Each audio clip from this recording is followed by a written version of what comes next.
Il était une fois une petite fille de village, la plus jolie qu'on eût su voir. Sa mère en était folle et sa mère grand, plus folle encore. Cette bonne femme lui fit faire un petit chaperon rouge qui lui essayait si bien que partout on l'appelait le petit chaperon rouge. Un jour, sa mère, ayant cuit et fait des galettes, lui dit « Va voir comme se porte ta mère grand, car on m'a dit qu'elle était malade. Porte-lui une galette et ce petit pot de beurre. » Le petit chaperon rouge partit aussitôt pour aller chez sa mère grand, qui demeurait dans un autre village. En passant dans un bois, elle rencontra grand-père le loup, qui eut bien envie de la manger, mais il n'osa à cause de quelques boucherons qui étaient dans la forêt. Il lui demanda où elle allait. La pauvre enfant, qui ne savait pas qu'il est dangereux de s'arrêter à écouter un loup, lui dit « Je vais voir ma mère grand » et lui porter une galette avec un petit pot de beurre que ma mère lui envoie. « Demeure-t-elle bien loin ?»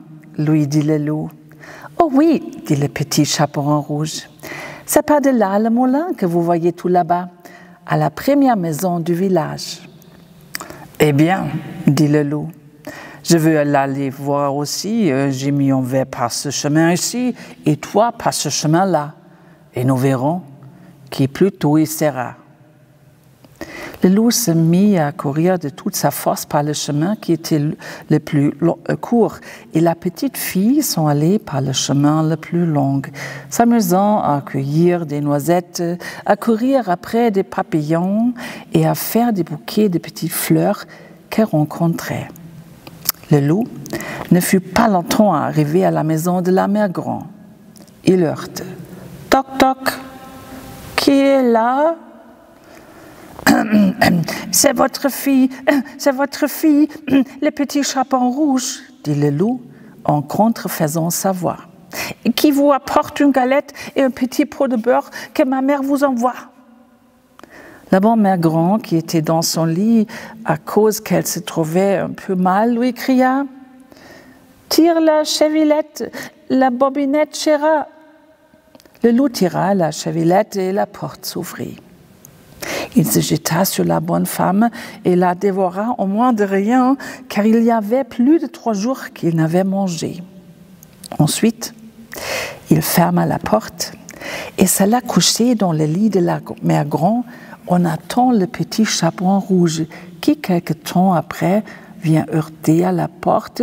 « Toc, toc, qui est là ?»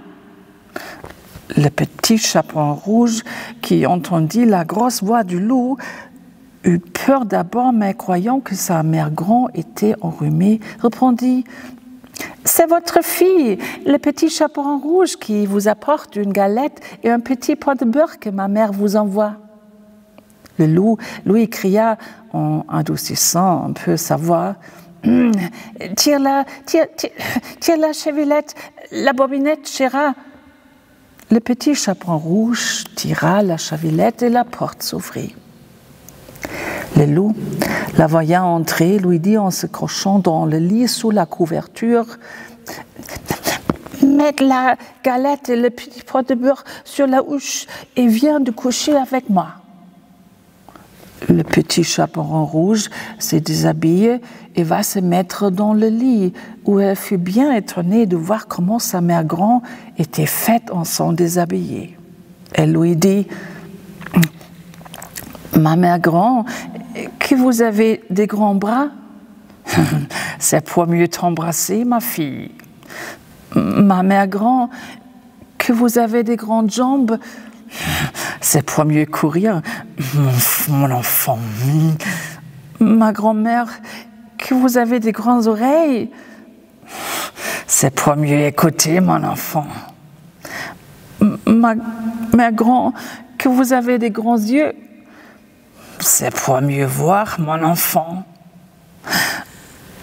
Ma grand-mère, que vous avez des grandes dents. C'est pour te manger. Et, en disant ces mots, ce méchant loup se jeta sur le petit chaperon rouge et la mangea. Moralité.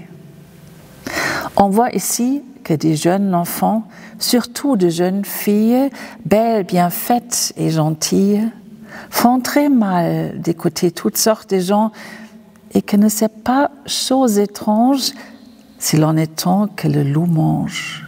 Je dis le loup, car tous les loups ne sont pas de la même sorte. Il est d'une humeur accorte, sans bruit, sans fiel et sans courroux, qui, privés, complaisants et doux, suivent les jeunes demoiselles, juste dans les maisons, juste dans les ruelles.